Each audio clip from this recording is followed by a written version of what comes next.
Hi, so today I'm going to show you how to replace a hard drive in a Toshiba satellite laptop.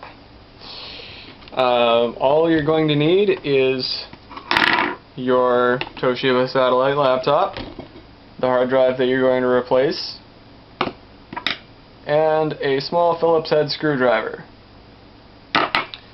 First, you want to disconnect your power supply and